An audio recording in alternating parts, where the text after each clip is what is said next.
warubizi. Kaze mu kiganiro ca warubizi, ikiganiro gitegurwa kikanashikirizwa n'ishengero rya Christ Life Center riri muri Arizona mu gisagara ca Phoenix, gitegurwa na Darlene Irakoze. Ariko uyu munsi nagiriwe ubuntu budasanzwe n'ubuyobozi bwa Christ Life Center kuba umuco-host. Nkaba nitwa Ornella niko bamye. Intumbero y'iki kiganiro warubizi nukugira ngo abantu benshi bamenye Kristo biciye mu ntahe no mu biganiro bitandukanye dukorera muri iki kiganiro warubizi. Uyu munsi rero nagiriwe ubuntu budasanzwe bwo kuronka umushitsi w'iteka, umumama mwiza cane, umukozi w'Imana. Ni mu ndindire gato ndaje.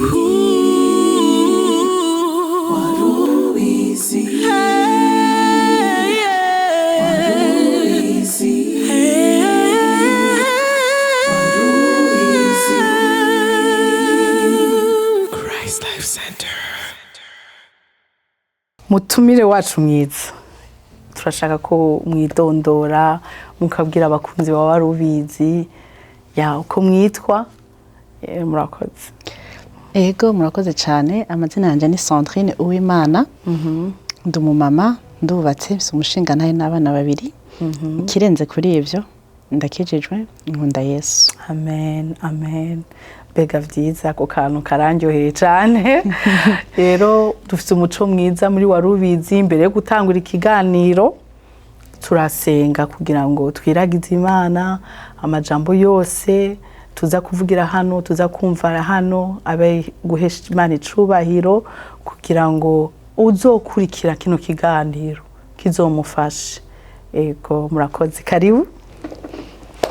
Ego murakoze, reka duce bugufi dusenge. Mwami Yesu, turagushimye kugira neza kwawe, turashimye imbabazi zawe zamiye bidashira, turagushimye ku mwanya mwiza waduhaye hano hantu. Mwami turakwingiza ngo bane natwe mu byo tuza kuvugira hano byose, bize bifashe benshi, bishikire benshi. Mwami nukuri twiteze kumva intahe z'abandi bantu nabo wagiriye neza biciye muri iki kiganiro.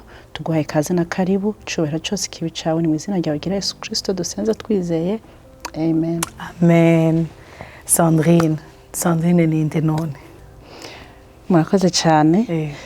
Sandrine ni umumama yubatse, afise umutware n'abana babiri. Maze mu rugo imyaka 13. Nukuri ndashima Yesu yatanguranye urugendo nanje kandi ari kumwe nanje gushika uyu munsi. Nkaba nkijijwe uko nabibabwiye ntangura, nkunda Yesu. Amen. Ego nibaza ko ari ivyo. Wakijijwe ngana gute? Ushobora kutubwira urwo rugendo ku wakijijwe? Nukuri si vuba cyane kandi si kera cyane. Nakijijwe mu 2007, muri 2007. Ico gihe wari umukobwa muto. Ego nari nkiri umujene, niga muri secondaire. Ego sinovuga ngo hari umuntu ngo yanjanye mu gakiza canke iki. Ari ijambo ry'Imana rivuga ngo dutoza abana bacu indero bakiri bato, riri mu migani ngo bazorinda basaza batarayivamwo. Nibaza ko ari ico catumye jewe nkizwa hakiri kare. Nibwo buntu nagiriwe muri famille. Mama wanje yarakijijwe ariko yitavye Imana kare. Jewe nisanga maze gukura nyene ndi nko mu myaka ngira ngo nka 15, 16, ntangura gukunda ivyo gusenga, ntangura kwibuka ko mama yantoza gusenga. Ego kandi novuga ko muri ico gihe yari jewe na mama, kuko ubundi nakuriye muri famille y'abakatolike. Ariko kubera ico kintu nyene mama yantoje, nubwo nari muto, yapfuye ndi muto, ariko ico kintu cangumyemo uko rya jambo nababwiye ribivuga. Ego maze gutanga urwo rugendo ntigwari goroshe, murabizi ukijije ukiri muto ntibiba vyoroshe.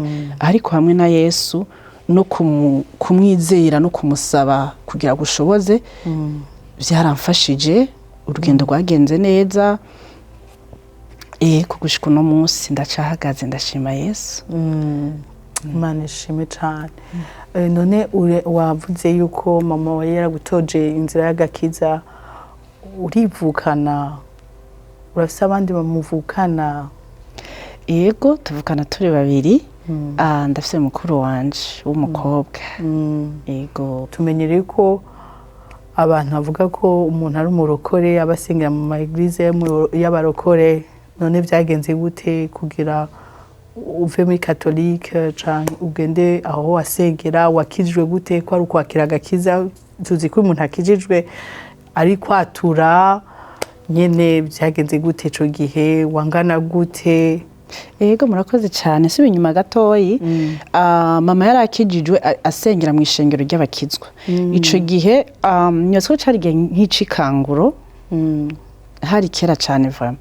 Ndavyibuka nari muto nko nababwiye nko mu 90 na kandi ndi muto cyane. Mama numva ngo arakijijwe no muri famille ntibamwumva, abantu bose nta numwe yamutahura. Cari gihe nyene ngira muravyibuka hari kanguro, ngira hatangura kuza nk'aba Pentecote, babita nk'aba Pentecote gutyo ibintu nk'ivyo. Rero mama yaragira na cellule muhira, akazana ababanyi bagasengera muhira. Umwana nyene nkomeza kubibona gutyo, kuko ndibuka ko n'indirimbo ico gihe twaririmba yakunda kundirimbira zo muri cantique. N'ubu ndacazibuka. Nari muto cyane, ndakubwiye ngo nari muto kuko mama yapfuye mfise 5 ans 6 ans gutyo, nari muto. Yego ariko ico kintu uko nabwiye cagumye muri jewe, za ndirimbo zikaguma komeza kududuza muri jewe. Nkibuka ingene mama yarameze. Donc maze gukura, nubwo nari muri famille abundi bari abakatolike, nabwiye ko ari we wenyene yari yaravuyemwo arakizwa. Jewe hajya umwana amaze kumenya, amaze gutahura, urumva nabwiye ko nari niga muri secondaire, ntangura kuza ndakunda nkajya uja ku ishure amagu biblique. Wakiriye agakiza muri eglise yihe? Hari ico gihe 2007. Murakoze cyane. Jewe novuga ko nakunze gusenga cyane nja muri vivante. Finaba mwijabe kwa mukuru wanje. Rero muri vivante narakunda kujayo kenshi mercredi mvuye nko ku ishure na dimanche ngira ubuntu. Hama hari na hafi. Rero nkunda louange yaho, nkaza ndagenda muri louange uko nabwiye ko mama yari yarantoje gusenga no kuririmba. Donc numva nkomeza kubikunda, ndabigira ubuzima. Rero ahantu nagiye gukirizwa, Imana yagiye guca inzira, haboneka ishengero rishasha. Ni ishengero rishasha ryitwa Glorious Church. Iryo shengero litanguzwa novuga nk'abantu bari muri famille. Ngiriga ubuntu rero je novuga ko ari nk'Imana yandondeye vraiment. Novuga ko ari nk'Imana yandondeye. Muri ico gihe cyose urumva ko nasenga muri vivante, sinari bwabatizwe, sinari bwamenye vyinshi. Numva nyene ndaryohewe no kuja muri louange, ndaryohewe no kuja gusenga, nkumva nkunda gusenga nyene. Ariko nukuri abantu barambabarira cyane. Nyagenda abwire ko naragenda, ariko kubera kimwe mama yari yarabivye muri jewe. Donc ari ukuntu abana iyo bariko barakura babajana gukuraganira kubatizwa. Nyagenda abwire ko ivyo bintu nabikoze, ariko nkabikora à contre-cœur, kubera ko sinabitahura. Sinabitahura, nabona bitandukanye n'ivyo mama yahora anyirika, donc ambwira. Hama mbandanye nyene ngenda, maze kugirirwa ubuntu rero iryo shengero riratangura nkuko nababwiye. Baransaba muri famille yo kwa mukuru wanje, barambwira bati rero eglise yatanguye, tubatubona ukunda gusenga. Urumva baramaze kubona ko ari ibintu nkunda, kandi vraiment ndabiviva, kandi ndabirimo. Nagiriwe ubuntu iyo ninjiye mu kintu ndacinjiramwo ntafekinze. Rero baraza, iryo shengero riratangura. Shobora kurya umuzi ishengero ritangura muri abantu bakeyi. Baravuga bati rero wewe genda ufashe uririmbe. Nta baririmbyi bari bahari, yari jeje nyene. Numva igikorwa c'Imana kiraryoshe, honera kiraryoshe nukuri.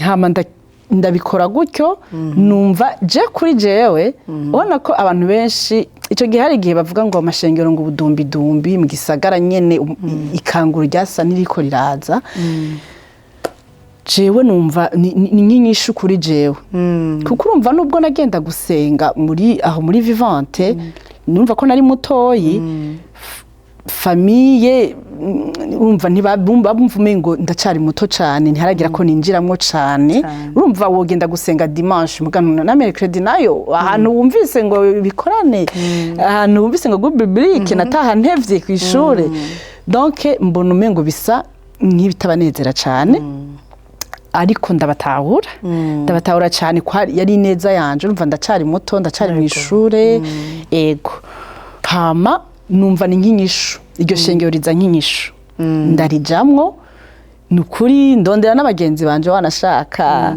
ndibuka ari umugenzi wanje umwe ngira aranyumva Imana imumugisha hari ndanyuka ndamubwira nti please yari n'umukatolika umva umukatolika aja akoresha fraternité niko bazita araza ndamubwira please uzoze kumfasha kuririmba no kurindirimba ndi jenyene kandi nukuri umva mwumve ngo sinari nibyo kuririmba ivyo ari byo nyene bigenda ariko numva kuko nabikunda numva jewe ni nyishu yanje ndavuga ati none kamwe ntizosaba kubatsitaza ko nja gusenga ubunye naho nibo babinjanyemo onera iba inzira no kubwira ko yabaye inzira yanje y'agakiza amen ndagenda uwo mugenzi wanje aramfasha tuja kuririmba tubona n'abandi ba jeunes donc biragenda neza n'ukuri ishengero nagenda kubwiye n'uyu munsi rirahari Imana iradukoresha ibintu bidasanzwe ico gihe ishengero ritaramara umwanya barasaba ati abashaka kubatizwa ni bande urumva ko je deja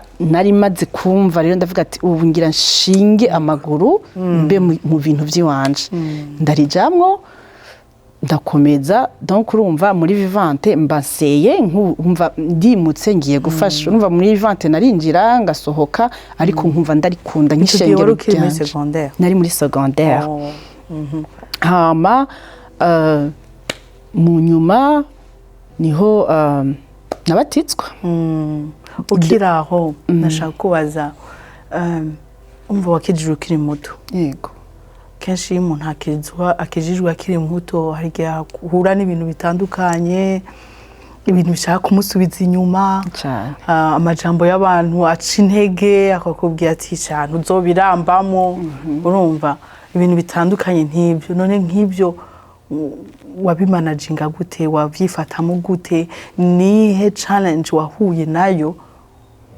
no gukizwa ukiri muto atari uko gukizwa ukiri muto ari bibi oya ariko nihe challenge wahuye nayo kuko kumbure hariyo abantu bakubwira ati gukizwa ukiri muto bituma utagenda muri boîte bituma wumva ntiwariye ubuzima abantu bagatangura kukubwira ati uriya nta buzima yariye ariko wavyifashemo gute nta challenge wahura nayo igashaka gukura nko mu gakiza murakoze cyane ni kibazo cyiza cyane nukuri ntibiba vyoroshe kuko murabizi abajene bakorerwa na vyinshi ariko na cyane iyo uzi uwo wamenye n'uwo wakurikiye kandi ukaba nuvuga ko ari nka engagement ukorana n'Imana je nuvuga ko ari engagement nakoranye n'Imana kuko naravuze ati nimba nkijijwe nabwiye ko ninjiye mu kintu ndacinjiramwe wese naravuze ati ndakijijwe si donc hari n'ukuntu Yesu ornera akumaramwo inyota y'ivyisi numva nta kintu cyo hanze cyo nkwega uretse nuko numva nyene narana icamujye navuga ati hunga icaha uhunge n'igisa naco donc numva nta kintu cyo mwisina kimwe cyo nkwega numva jewe ari ukubandanya urugendo hama nagira ubuntu donc nja kwishure ahantu nagiye niga ngasanga abana basenga amagu biblique nkayajamwo tugafatanya urugendo ngasanga nabona abajene nkanje ego intambamye nizibura hari ukuntu banakubwira bati none wewe kukijije ukiri muto nabwiye ko d'abord muri famille niho vyahera ati bizokuza kwiga bizogukoropa ibintu byinshi ariko je nkumva uko bavyumva siko numva jewe wagakiza nakiriye ahubwo aragakiza kazonshikana kure muri ayo mashure nipfuza mu buzima busagutse no kuba warakuze uri imfuvyi byose navyo birakonta numva ugakiza ahubwo ariko kazompa kuba uwo nzoba we uranyumva neza numva gakiza nakiriye kambereye byose yego so nta kintu cyantera ubwoba ndibuka waravuze ngo intambamye ngo umuntu ahura nazo ndibuka bambwira ati abandi nyene abajene ati none gasanzwe ko ushaka kwigira kiroho cyane ayo baraguca koza nyene ngo wigize kiroho ati nta mukobwa akizwa ati nta mukobwa akizwa kuko umugabo ura n'umugabo mu musulman ugahora n'umugabo w'umukatolike none wacumuheba ngo nuko adakijijwe ndibuka ko nabwiye Imana ndanabisenga ndavuga ati Imana jewe kugira ndakugume ko neza nzo gukorere neza gushika ugarutse uzompa umugabo akijijwe amen kandi Imana yarabikoze amen Imana yarabinkoreye n'ukuri nta kintu Imana iyi Imana uyisenze mu kuri no mu mwuka donc ukayizera ijambo ry'Imana rivuga ngo nubwo twogiraga ngo kwizera kungana gatete ka sinapi ngo twobwira imisozi ikanyiganyiga Imana yarabikoze ntihabuze ko haza abantu badakijijwe ukiraho ukiraho tuzi neza yuko iyo umukobwa akijijwe ahura n'izo challenge cyane akavuga ati mbega uwanje azoba ameze gute urumva mbega yego umukobwa wese afite liste y'ibyo ashaka umugabo wanje azoba ameze gutya principe kenshi y'abantu baba bakijijwe abakobwa bakijijwe bavuga ati umuhungu azontwara azoba akijijwe azoba ameze gutya na gutya tubwire ugo rugendo gatoya ukuntu muhura n'umutware wawe ukuntu wagize confirmation kumva ko muri wewe ari we kuko kenshi abakobwa benshi barahatsindirwa handi bikagenda neza ugasanga rero kenshi ugize shwambi kenshi biramera nabi imyaka imbere ugasanga abantu ntibamaranye n'umwaka so ni igiki cyakwemeje yuko uwo muntu ari gwawe Nera niyindi ntahe naco wotubwira gatoya ubundi gihe ikindi gihe tukazobatumira muri kumwe ariko ukatubwira ku kantu kuko hari igihe benshi bahagirira confusion yego murakoze cyane wavuze hari ahantu mbajije nkunze cyane ngo abakobwa benshi bagira liste y'ivyo bashaka of course yes cyane kandi si bibi ntawo bakondana vraiment je nkuko nababwiye nashaka ikintu kinshigikira mu gakiza kanje yes nashaka kumva ko nkene ikintu kinshigikira mu gakiza kanje novuga liste y'ivyo nakoze ku mutware nashaka urumva nababwiye ko hari kera muri 2007 donc jewe narabwiye Imana muri urwo rugendo rwanje rw'agakiza ndavuga ati Imana niba ushaka ko tugendana kandi vraiment numva nyene ari ikintu ushaka kubamwo kuko numva gukizwa n'ubuzima je narabona mama ingene abana amahoro n'abantu bose ashingirwe n'abantu bose ngavuga ati Imana nukuri jewe ndashaka nanje nkomeze kugera muri ico kirenge urumva ntibiya byoroshe urumva umujene we yarakuze urumva yari mu mama nyene yafashe decision azi ariko wewe ubukira umujene ubuki aba famille bikikurikira kuraba donc jewe narabwiye Imana ngo kugira rero bizogende neza umugabo nshaka nabwiye Imana kwanza ngo ngaheze ishuri mpejeje ishuri umugabo wanje azobateguye ukundira nuko vyagenze uhejeje première yego nshobora kuvyibaza ku buryo ibintu byatangaje benshi urumva ni wa mukizwa ibintu vya mbere natanguye kwevita urumva muri ico gihe maze kwakira agakiza narevise copinage iki ndashaka ngo aba jeunes bacumve kandi bagifate copinage ni ikintu nubwo wokizwa kirimo tentation nyinshi kandi uko natangiye ndababwira jambo ry'Imana rivuga ngo hunga icaho hunge n'igisa naco donc narevise iyo copinage nevita ikintu cose contesha umurongo ariko ndabwira Imana ngo mara muri uku kwevita copinage ndashaka ngo umugabo wanje azoba akijijwe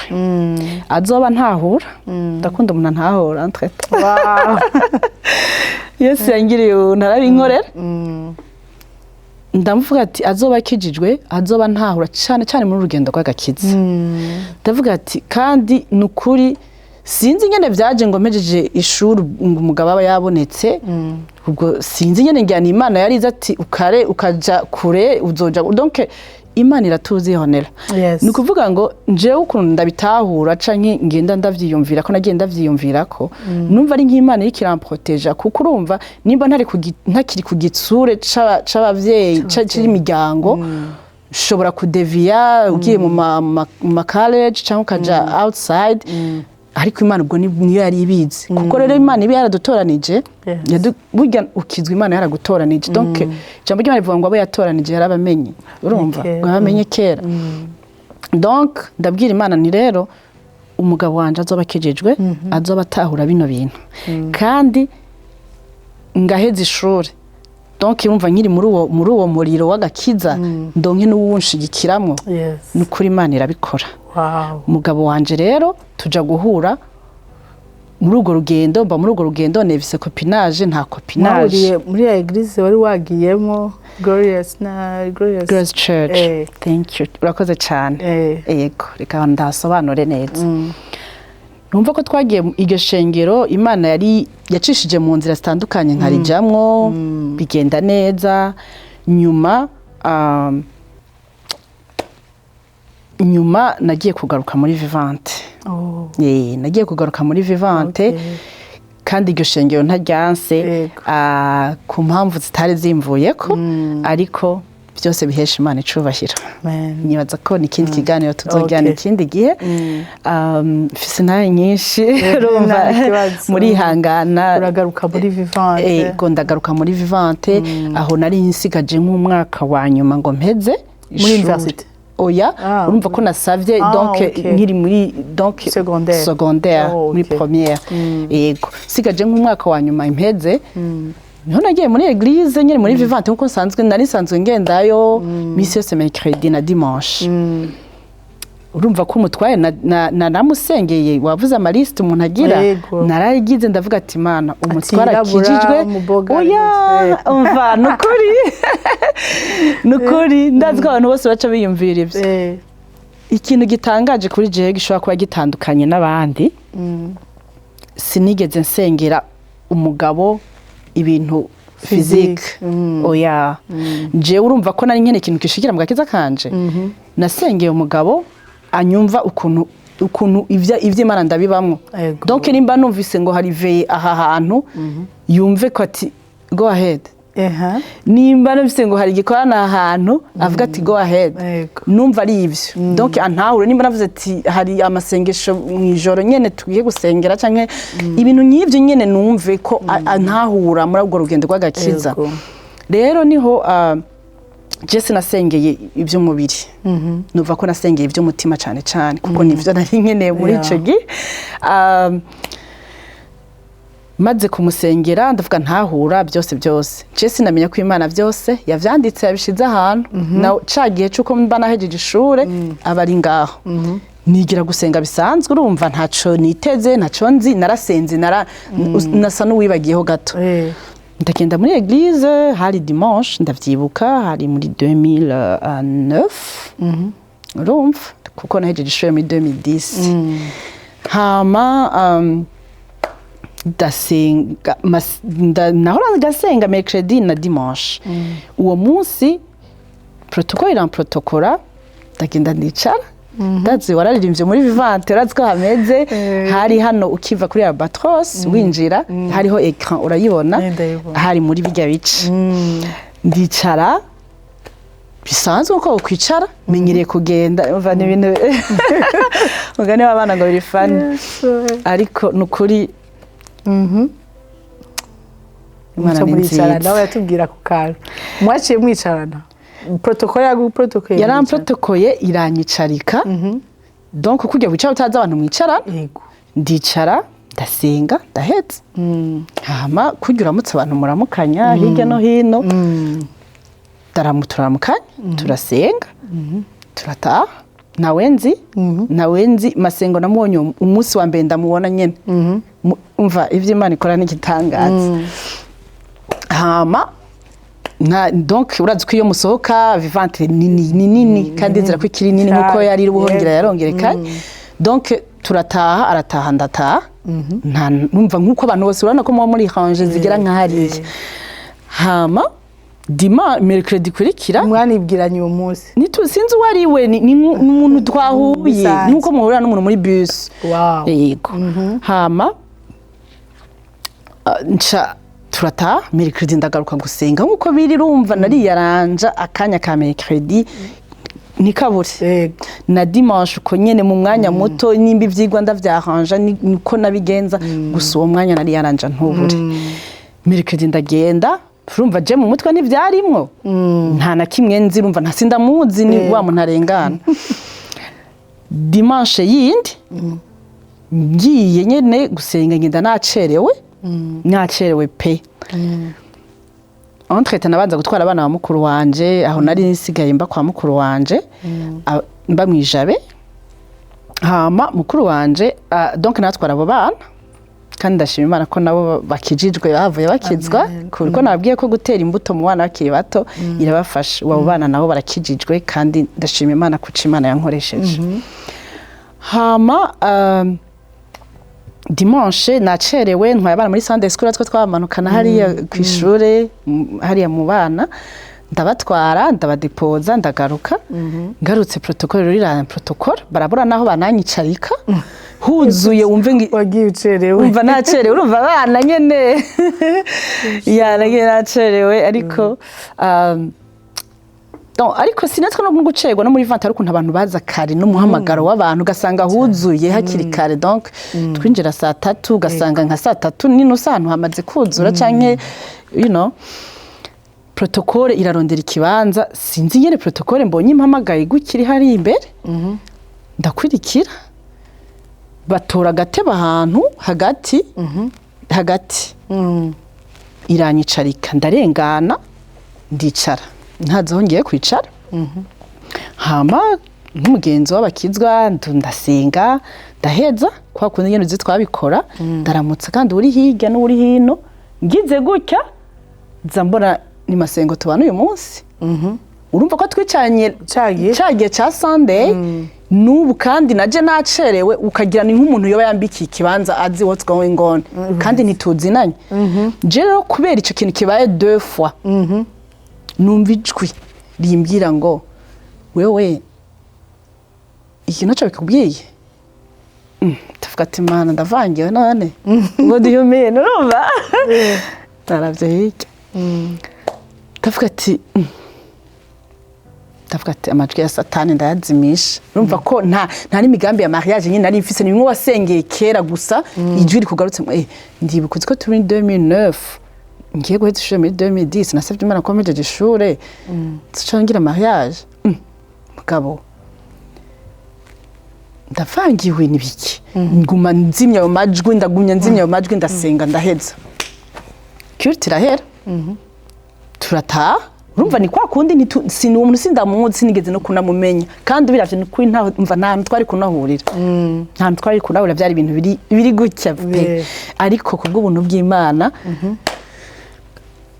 tata naho rata urumva nko eglise isohotse urumva nasohotse kare gutora abana kwa kundi hama tata aho nerashitse muhira shitse muhira ya majwi wamenga ni kintu gishizemwe volume aho nerambura amahoro ndabura amahoro shika muhira ndabura amahoro urumva ya habitude yanje mvuye kuri eglise kuraba abana nyene rana uba ahantu ba umushinwaze niko mukunda hama naguma numva ayo majwi tegura abana ciko baryamika ba mukuru wanje iryo jwi rikaguma riza wewe nta bintu wambwiye ndavuga mana none nibiki lendi ritondiragira ndaja ku ishuri bigumamwo hona ukavugana no ukiga utari huri bigumamwo nguma nibutswa nta kintu wasavye wewe mardi iragera ndavuga ati ibintu bifo ko ndabisengera urumva nari maze gukomera mu gakiza murumva urugendo gose nagenze nari maze gukomera mu gakiza shobora gusengera ikintu shobora kubaza Imana mbwira nibiki d'abord je sindi umva nobwira no mu mafamiye ngira nkore mariage naheza n'ishure numva nyene ndavuga hamwe usengera ibintu kifuza kubisubiza inyuma bitagikunda Imana yaramaze kubibika ahantu. Mardi mwijoro ndavyuka hari 3h du matin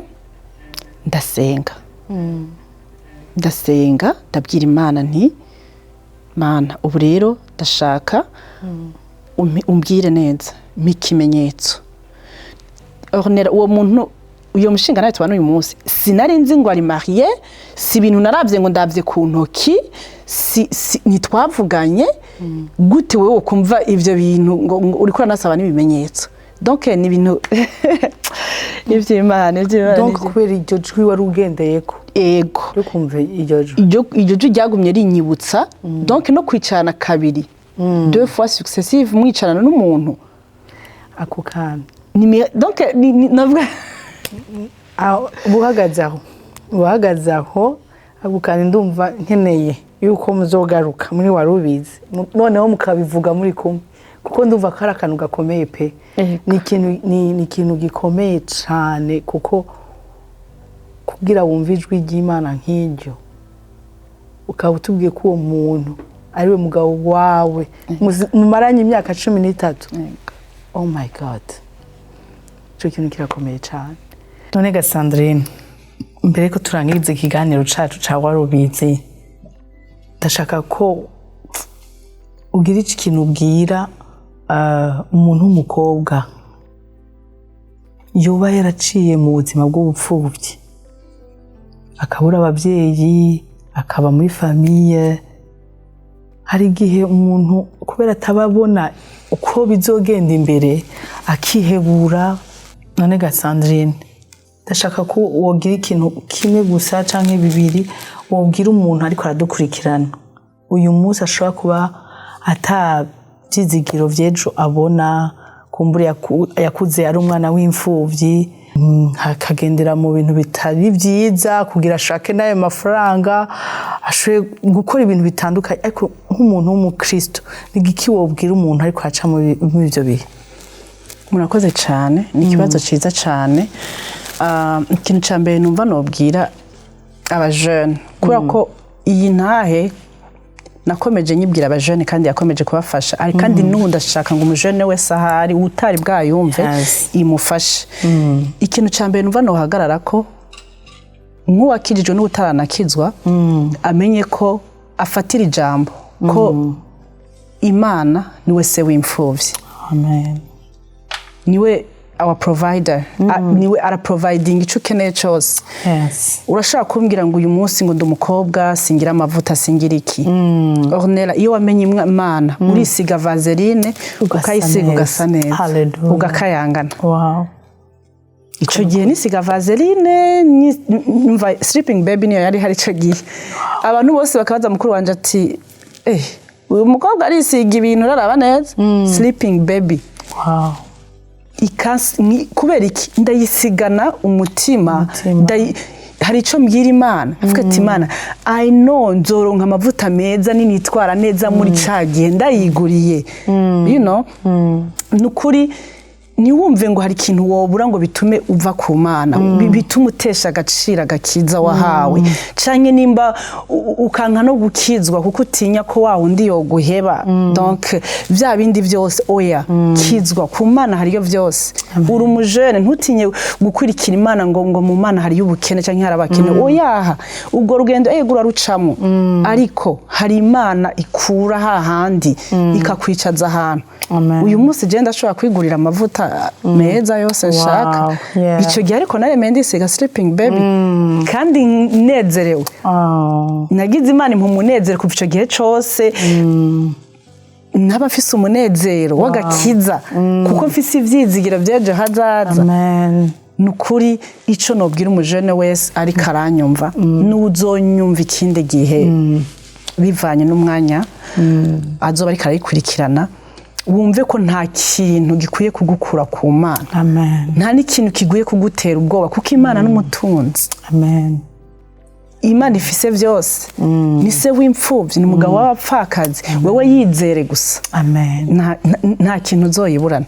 Ushobora kubibuza uno munsi ariko ejo uzobera kandi bizoba ari vyiza. Amen. Ego. Mboneyeho no guhanura abavyeyi canke kubankohaja kubatera intege. Umuvyeyi wewe uzana ubona uzindukana umwana gusenga umujana mu ngoro y'Imana, umenye ko ico uri kurakora ari ikintu gikomeye.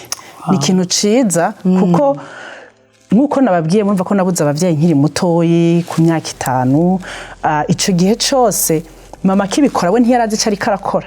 Ntiyarazi cari karakora ariko uyu munsi iyo mbuto yabivye muri jewe niyo iriko niyo yagiye irakura ikura muri jewe n'uyu munsi ariko gakiza nkihagazemo kandi nsaba n'Imana ngo inshoboze gushika kuri wa munsi kandi nanje kuko gutahura ico nakorewe mu nyuma nababwiye ko abana bamukuru wanje nabo nabigishije kuza baragenda gusenga nabo nyene twari dusaye bari mu idini ry'abavyeyi ariko uyu munsi nabana baja mu bikorwa vy'Imana nabana bakunda Yesu murumva donc nukuri ndabankuhaje cyane mukomeze n'abahora batabikora ngo babajane babona umengo nabana ntibatahura cyane ntibagira iki we komeza Imana izokwivomerera wewe bibiyo mbuto Imana izozivomera kandi izokura kandi uzobishima numva arico noteramwe intege abavyeyi bakomere kandi biguma vyoroha babazane mu ngoro y'Imana. Yego urakoze cyane Sandrine, Imana ibahezegere cyane nukuri wakoze kwitabira ku butumire bwacu kandi ndibaza ko n'igihe tuzogukora ko kandi uzokwitaba akamo kacu kazanana n'umutware wawe. Turifuza ko iyi ntahe umwavuze iba nziza cyane abantu bakayimenya. Nukuri wakoze, Imana ibahezagire cyane. Murakoze. Nkuko mwavyumvise mu ntahe duhejeje kumva ya Madame Sandrine, ivy'Imana yamukoreye nawe uri kuradukurikira yo bigukorera. Nukuri turabashimiye abadukurikiye bose, abantu wani baba rubizi, abakunzi baba rubizi, murakoze cyane. Nshimira n'abantu bari behind the scene. Nukuri Imana y'imijiri bahezagire cyane. Abantu muba mufise amamanza ari ibintu bikeneye byamba gufata amashusho mu contacta Liani Media. Imana ibahezagire cyane. Bless you. Bari ubizi.